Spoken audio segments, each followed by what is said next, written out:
Hello friends, welcome to the channel Radha learning home. जैसा कि आप सभी को पता है कि यूपी टेट 2026 का नोटिफिकेशन आ चुका है और उसकी डेट है फॉर्म फिलिंग की, वो है 27 मार्च से 26 अप्रैल तक। तो आज हम उसी क्रम में यूपी टेट साइंस में जो आपका यूपी टेट पर्यावरण अध्ययन में जो विज्ञान के पोर्शन में एक टॉपिक दिया हुआ है, पेड़ पौधे एवं जंतु। तो उसी में हम पेड़ पौधे का जो टॉपिक है उसमें हम बहुत ही बेसिक से उसके लिए मैंने यहाँ पर नोट्स बनाए हैं जो आपके साथ मैं क्लास के माध्यम से शेयर कर रही हूँ। अगर आपको ये वीडियो अच्छा लगे और ये नोट्स आपको अच्छे लगे तो प्लीज़ वीडियो को लाइक कीजिएगा और इसके डिस्क्रिप्शन में मैं आपको इसका लिंक दे दूंगी टेलीग्राम का, तो उसको आप ज्वाइन कर लीजिएगा जिससे आपको ये पीडीएफ मैं वहाँ पर फ्री में अवेलेबल करा सकूँ। तो चलिए आज की वीडियो को स्टार्ट करते हैं और ये क्लास ऐसे ही कंटिन्यू रहेगी, तो प्लीज़ चैनल को सब्सक्राइब कर लीजिएगा ताकि आपको ये सारे जो इम्पोर्टेंट बेसिक नोट्स हैं वो आपको टाइम से मिलते रहें। चलिए वीडियो को स्टार्ट करते हैं। आज का हमारा टॉपिक है वनस्पति जगत, जिसमें हम पेड़ पौधों के बारे में पढ़ेंगे। और आज का हमारा जो मेन टॉपिक है वो है रूट सिस्टम। चलिए वीडियो को स्टार्ट करते हैं। पौधों के विभिन्न भाग एवं उनके कार्य। पहला है जड़ तंत्र। समझते हैं जड़ तंत्र किसको कहते हैं। यहाँ पर पादप का अवरोही भाग जो नीचे मृदा की ओर वृद्धि करता है उसे जड़ तंत्र या मूल तंत्र कहते हैं। आगे है मूल या जड़ तंत्र के लक्षण। जो जड़ तंत्र है उसके लक्षण क्या हैं। ये हरे नहीं होते क्योंकि इसमें पर्ण हरित नहीं होता है। जड़ हरी नहीं होती उसका कारण है इसमें पर्ण हरित नहीं होता है। इसमें वृद्धि धनात्मक गुरुत्वानुवर्ती होती है।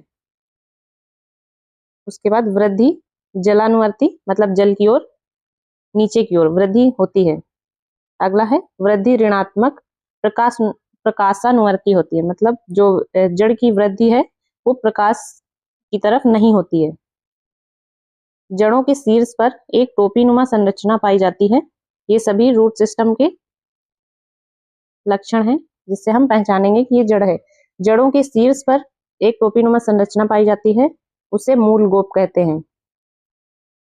यहाँ पर ये शब्द काफी इंपॉर्टेंट है। जड़ों के शीर्ष पर एक टोपीनुमा संरचना पाई जाती है जिसे हम क्या कहते हैं, मूल गोप। अगला है जड़ों के शीर्ष पर एक कोशिकीय लंबी पतली संरचना पाई जाती है, उससे हम क्या कहते हैं, मूल रोम। कहाँ पर, जड़ों के शीर्ष पर एक कोशिकीय लंबी पतली संरचना, उसे हम क्या कहते हैं, मूल रोम। जड़ों में पर्व व पर्व संधियां नहीं पाए जाते, ये इंपॉर्टेंट है।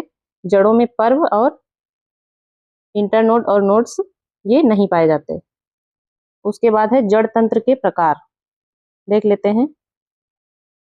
जड़ तंत्र के मुख्यतः दो प्रकार होते हैं, एक मूसला जड़ तंत्र और एक अवस्थानिक जड़ तंत्र। पहला है मूसला जड़ तंत्र, टैप रूट सिस्टम। ये मूलांकुर से विकसित होते हैं। जो मूसला जड़ें होती हैं ये मूलांकुर से विकसित होती हैं और इन्हें हम प्राथमिक जड़ भी कहते हैं। और इसकी विशेषता क्या है, ये प्रायः द्विबीजपत्री पौधे में पाई जाती हैं। जो मूसला जड़ें होती हैं वो मुख्यतः द्विबीजपत्री जो पौधे होते हैं उनमें ही पाई जाती हैं और इन्हें हम क्या कहते हैं, प्राथमिक जड़ें। इसके एग्जाम्पल्स देख लेते हैं।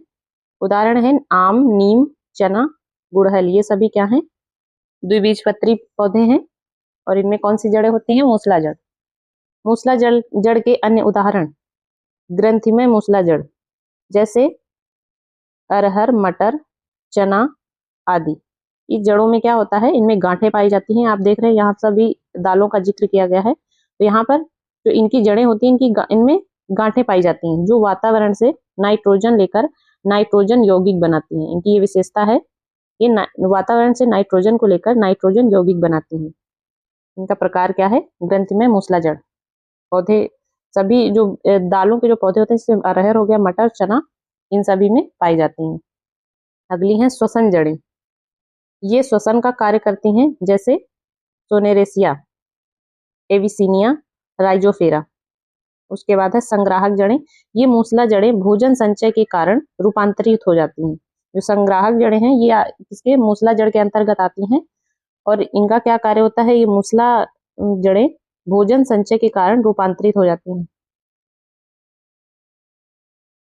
इनके कुछ उदाहरण देख लेते हैं। जो ये संग्राहक जड़ें हैं, संग्राहक जड़ें किसके अंतर्गत आती हैं? मूसला जड़ों के अंतर्गत।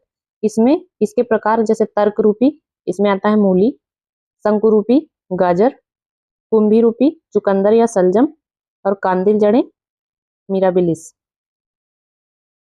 दूसरा हमारा प्रकार है जड़ों का अपस्थानिक जड़ तंत्र।